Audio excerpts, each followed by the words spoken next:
வணக்கம். இது அதிர்வின் இன்றைய பிரதான செய்திகள். முதலில் தலைப்புச் செய்திகள். வீண் வதந்திகளை பரப்ப வேண்டாம். அல்லைப்பிட்டியில் பலியான சிறுவனின் தாயார் பரபரப்பு தகவல். ஜனாதிபதி அனுரவுக்கும் அடிபணிய மாட்டோம். இந்த காணியை இந்தியாவுக்கு வழங்கி ஹோட்டல் அமைக்க திட்டமிட்டுள்ளனர். கசப்ப தேரரின் மிரட்டல். யாழில் அடிதடியில் முடிந்த பூப்புனித நீராட்டு விழா. புலம்பெயர் குடும்பஸ்தரை நையப்புடைத்த அயலவர்கள். நடந்ததென்ன? கட்டுநாயக்கவில் அதிர்ச்சி. துணியென கூறி கடத்திய பொருளால் சிக்கினார் வர்த்தகர். கையில் வித்தியாசமான கல்லை கொடுத்து கொள்ளை. கொழும்பில் பதிவாகும் சம்பவங்கள். அவதானம். சீர்குலையும் தந்தையின் திட்டங்கள். அனுர தரப்பின் முட்டாள்தன முடிவென கூறி கவலை வெளியிட்ட நாமல். காட்டு யானையுடன் ஒரு செல்ஃபி. விபரீதத்தில் முடிந்த வெளிநாட்டு பெண்ணின் ஆசை. அனுர ரணில் மைத்திரி ஆகிய மூவருக்கும் நீதிமன்ற அழைப்பாணை. பாலின மாற்றத்திற்கு அனுமதி வழங்கியமைக்கு எதிராக மனு. முழு விபரம். ராஜகிரியவில் இளைஞன் மீது மண்வெட்டி தாக்குதல். சமூக வலைத்தள காணொலியால் சிக்கிய 7 பேர். திடீரென பேருந்தை வழிமறித்த பொது சுகாதார பரிசோதகர்கள். 3 நபர்களுக்கு எதிராக சட்ட நடவடிக்கை. பொதுமக்களுக்கு அவசர எச்சரிக்கை. சிஐடி பணிப்பாளர் பெயரில் உலாவரும் போலி மின்னஞ்சல்கள். கடவுச்சீட்டு விண்ணப்பதாரர்களுக்கு வெளியான அறிவிப்பு. கொழும்பு மாநகர சபை உறுப்பினர் சொஹாரா புகாரி பதவியிலிருந்து நீக்கம். வெளியானது வர்த்தமானி. அதிகமான அமெரிக்க ஆடை வெறி. கடுமையாக சாடும் சஜித். படையினரின் சம்மதத்துடன் வடக்கில் எடுக்கப்படவுள்ள அதிரடி நடவடிக்கை. அமைச்சர் அறிவிப்பு. இலங்கை கடற்படைக்கு கிடைத்த பெரும் தொகை $. இந்தியாவில் சமூக ஊடகங்களுக்கு புதிய கட்டுப்பாடு. காரணம் என்ன? மகியங்கனை பீங்கான் கூட்டுத்தாபன காணியை அபிவிருத்தி செய்ய நடவடிக்கை.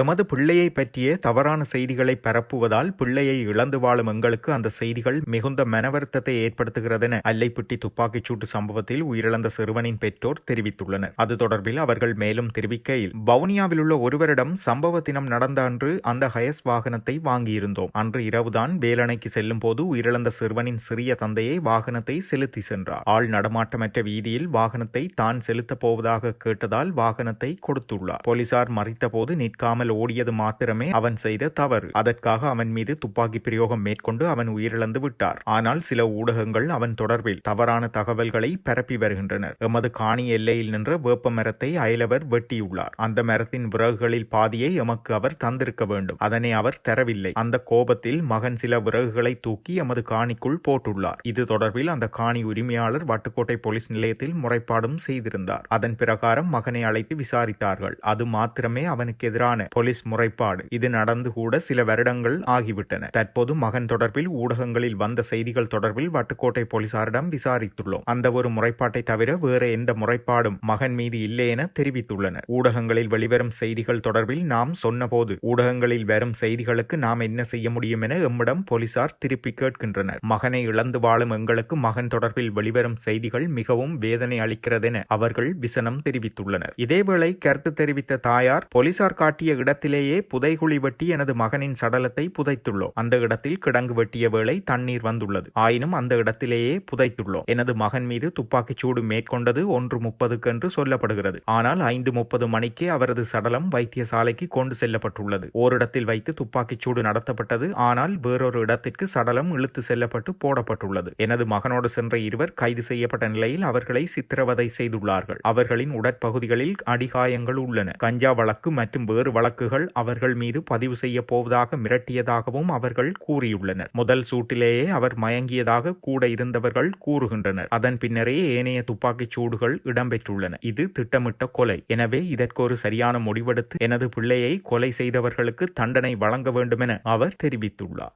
இதேவேளை அரசியல் செயற்பாட்டாளர் ஒருவர் கொல்லப்பட்ட சிறுவன் போதைப்பொருள் பாவனையாளன் என வெளியிட்ட அறிக்கையை இலங்கையின் பிரபல தனியார் தொலைக்காட்சி ஊடகம் ஒன்று வெளியிட்டிருந்தமையும் இங்கு சுட்டிக்காட்டத்தக்கது.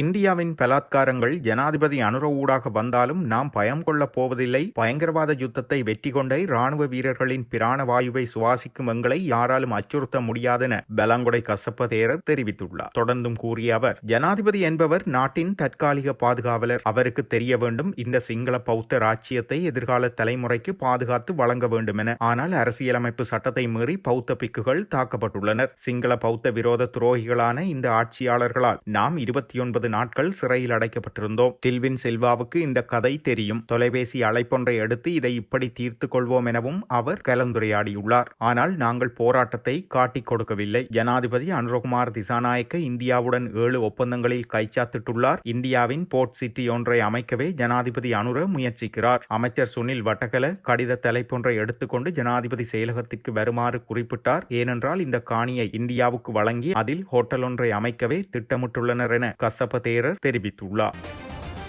கட்டுநாயக்க சர்வதேச வானூர்தி நிலையத்தினூடாக சட்டவிரோதமான முறையில் நாட்டிற்குள் கொண்டுவரப்பட்ட விலங்கு தோல்களுடன் வர்த்தகர் ஒருவர் கைது செய்யப்பட்டுள்ளார். தாய்லாந்தின் பேங்காக் நகரிலிருந்து வருகை தந்த 37 வயதுடைய கொழும்பை சேர்ந்த வர்த்தகர் ஒருவரே கைது செய்யப்பட்டுள்ளதாக சுங்க அதிகாரிகள் தெரிவித்துள்ளனர். சந்தேக நபர் தனது பயணப் பொதிகளில் மறைத்து வைத்திருந்த முதலைகள், மலைப்பாம்புகள் மற்றும் ஏனைய ஊர்வனவற்றின் பதப்படுத்தப்பட்ட மற்றும் வர்ணம் பூசப்பட்ட 19 விலங்கு தோல் துண்டுகள் இதன்போது பறிமுதல் செய்யப்பட்டுள்ளன. குறித்த பொருட்களை துணி வகைகள் என கூறி அதிகாரிகளை திசை திருப்ப சந்தேக நபர் முயற்சி செய்த போதிலும் சுங்க அதிகாரிகளின் நுணுக்கமான சோதனையில் இவை கைப்பற்றப்பட்டன. விலங்கு மற்றும் தாவர பாதுகாப்பு சட்டம் உள்ளிட்ட பல்வேறு சட்ட விதிகளின் கீழ் இந்த கடத்தல் நடவடிக்கை முன்னெடுக்கப்பட்டுள்ளதாக தெரிவிக்கப்படுகிறது.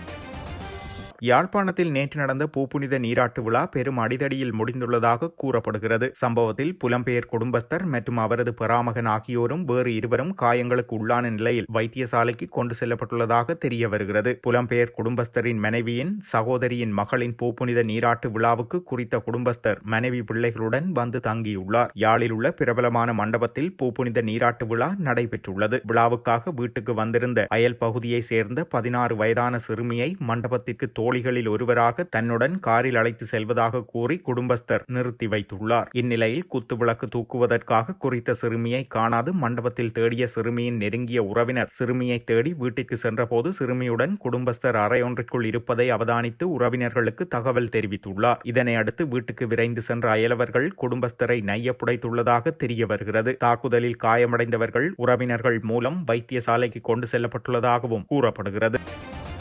கொழும்பில் முதியவர்களை மயக்கமடைய செய்து அவர்களது தங்க நகைகளை கொள்ளையடிக்கும் மோசடி சம்பவம் அம்பலமாகியுள்ளது. மூதாட்டியொருவர் சென்று கொண்டிருந்த போது குட்டையான தோற்றமுடைய வயதான பெண்ணொருவர் அவரை அணுகி தனது கணவர் சுரங்கம் ஒன்றில் வேலை செய்வதாக கூறி சிறிய காகிதம் ஒன்றில் சுற்றப்பட்ட 2 கற்களை அந்த மூதாட்டியின் கையில் கொடுத்துள்ளார். அந்த கற்களை கையில் வாங்கி மூதாட்டி பார்த்த போதே அவர் சுய நினைவை இழந்துள்ளார். மீண்டும் அவர் தெளிவடைந்த போது அங்கிருந்து அந்த பெண் காணாமல் போயுள்ளதுடன் மூதாட்டியின் தங்கச்சங்கிலியும் கொள்ளையிடப்பட்டிருந்தது. இதே போன்ற பாணியில் மக்கள் ஏமாற்றப்பட்ட 153வது சம்பவம் இதுவென போலீசார் தெரிவித்துள்ளனர். எனவே தெரியாத நபர்கள் வீதிகளில் பேச முற்படும் போது மிகுந்த அவதானத்துடன் இருக்குமாறு போலீசாரால் கேட்டுக் கொள்ளப்பட்டுள்ளது. தன்னுடைய தந்தையான மஹிந்த ராஜபக்சவின் ஆட்சி காலத்தின் போது கொண்டுவரப்பட்ட நாட்டிற்கு நன்மை பயக்கும் பல திட்டங்களை தற்போதைய அரசாங்கம் அரசியல் நோக்கங்களுக்காக சீர்குலைத்துள்ளதாக பொதுஜன பெரமுனவின் நாடாளுமன்ற உறுப்பினர் நாமல் ராஜபக்ச தெரிவித்துள்ளார். தொடர்ந்தும் அவர் கூறுகையில், தற்போதைய அரசாங்கம் இதுவரை எடுத்த நடவடிக்கைகள் காரணமாக நாட்டின் விவசாயிகள், கடற்றொழிலாளர்கள் மற்றும் தொழிலாளர்களை ஆபத்தில் தள்ளியுள்ளது. எனது தந்தை தொழிலாளர் அமைச்சராக இருந்தபோது தொழிலாளர்களின் நலனுக்காக தொடங்கிய நிதியத்தினை மூடுவதற்கு தற்போதைய அரசாங்கம் எடுத்துள்ள முடிவானது முட்டாள்தனமாகும். இது நாட்டின் ஒட்டுமொத்த தொழிலாளர்கள் வர்க்கத்தின் மீது மேற்கொள்ளப்பட்ட தாக்குதலாகும். குறித்த நிதியம் நட்டத்தை ஏற்படுத்துவதாக தவறான தகவல்களை பரப்பி அது மூடப்படுகிறது. இதற்கு நான் கடுமையான எதிர்ப்புகளை வெளியிடுகிறேன். ராஜபக்சர்களால் உருவாக்கப்பட்ட இத்தகைய தேசிய வளங்களை எதிர்கால சந்ததியினருக்கு வழங்குவதற்கு பதிலாக அரசாங்கத்தில் உள்ள அரசியல்வாதிகளின் குறுகிய நோக்கங்களால் அவற்றை கலைப்பது துரதிர்ஷ்டவசமானதென அவர் குறிப்பிட்டுள்ளார்.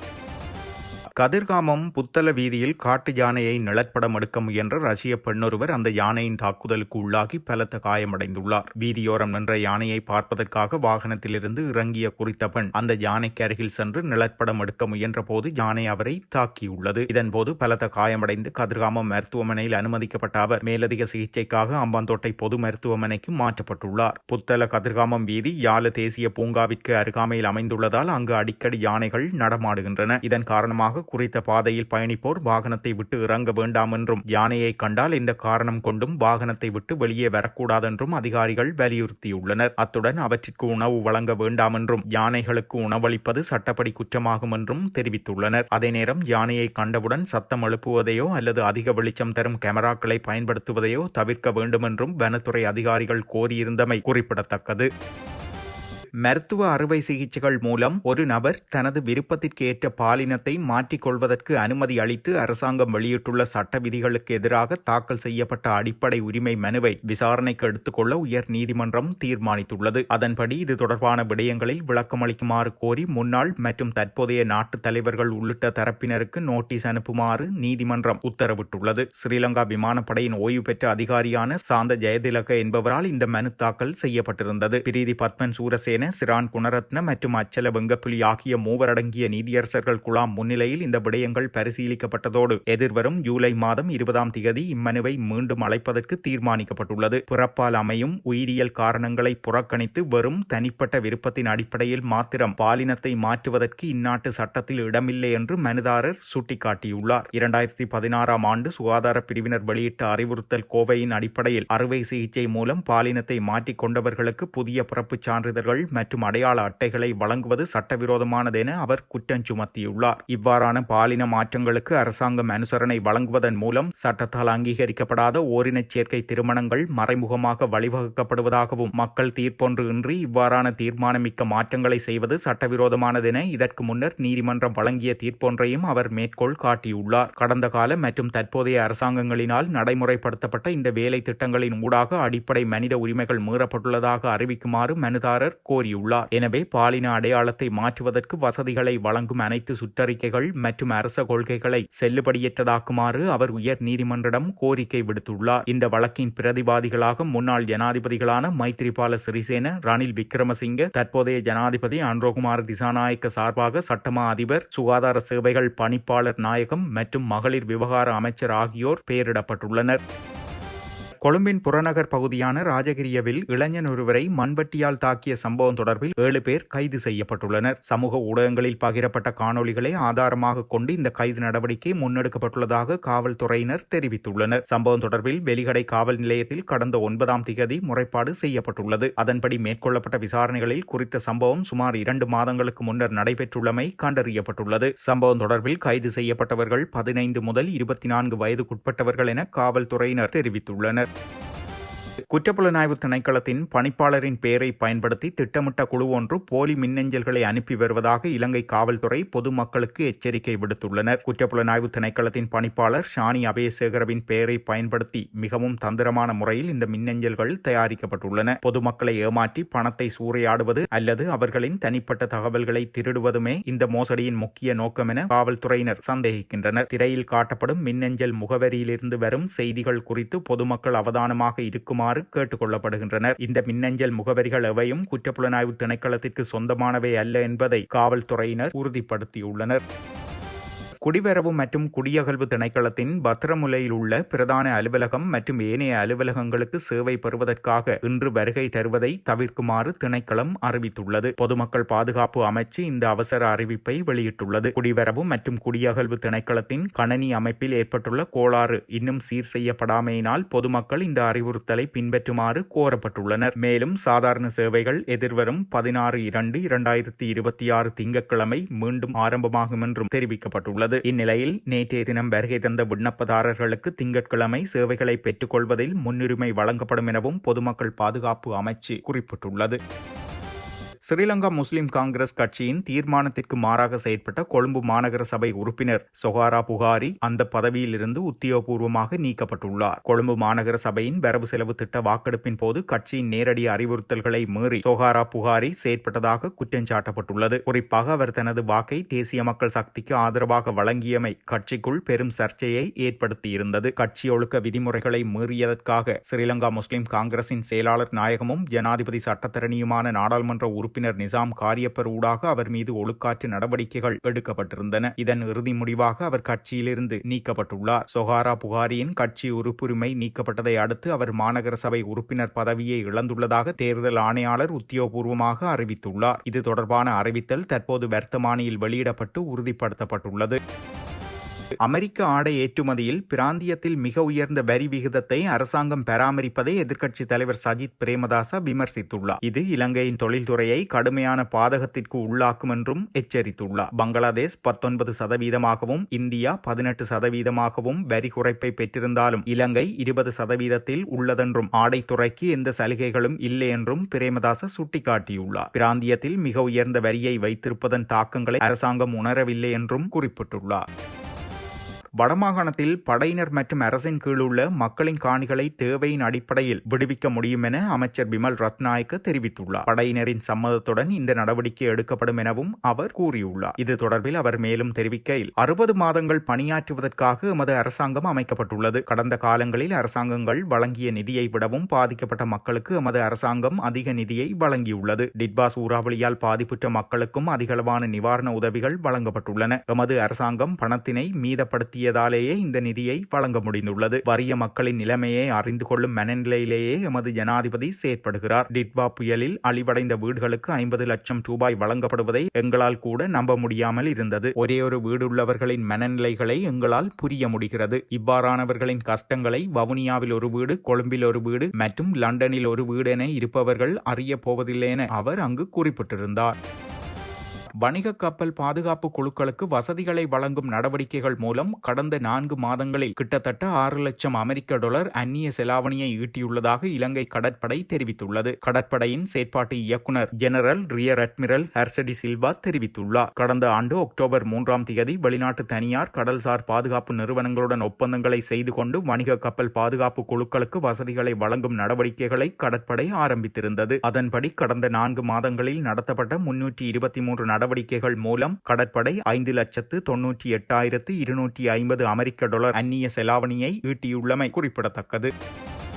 இந்தியாவில் சமூக ஊடகங்களுக்கு மிக கடுமையான புதிய கட்டுப்பாடுகளை இந்தியா விதித்துள்ளது. இந்த புதிய கட்டுப்பாடு எதிர்வரும் 20ஆம் தேதி நடைமுறைக்கு வரவுள்ளது. சட்டவிரோதமானதாக கருதப்படும் பதிவுகளை வெறும் 3 மணித்தியாலங்களுக்குள் நீக்க வேண்டும் என்பதே இந்த புதிய கட்டுப்பாடாகும். இதற்கு முன்னர் நிறுவனங்களுக்கு 36 மணித்தியாலங்கள் கால அவகாசம் கொடுக்கப்பட்டிருந்தது. இனிவரும் காலங்களில் நீதிமன்றம் அல்லது அங்கீகரிக்கப்பட்ட அரசாங்க அதிகாரி உத்தரவிட்ட 3 மணித்தியாலங்களுக்குள் அந்த பதிவை நீக்க வேண்டும். சமூக ஊடகங்களில் வேகமாக பரவும் டீப் ஃபேக் எனப்படும் போலி வீடியோக்கள் மற்றும் செயற்கை நுண்ணறிவு எனப்படும் AI மூலம் உருவாக்கப்படும் தவறான தகவல்களை தடுக்கவே இந்த நடவடிக்கை எடுக்கப்பட்டுள்ளது. ஒரு செய்தி வைரலாகி சமூக பதற்றத்தை உருவாக்கும் முன்பே அதை முடக்குவதே அரசின் நோக்கம் என அதிகாரிகள் தெரிவித்துள்ளனர். அதேவேளை இந்தியாவின் புதிய கட்டுப்பாடுகள் செயற்படுவது மெட்டா, யூடியூப் மற்றும் எக்ஸ் போன்ற சமூக ஊடக நிறுவனங்களுக்கு சவாலாக இருக்கும் என்றும் கருதப்படுகிறது.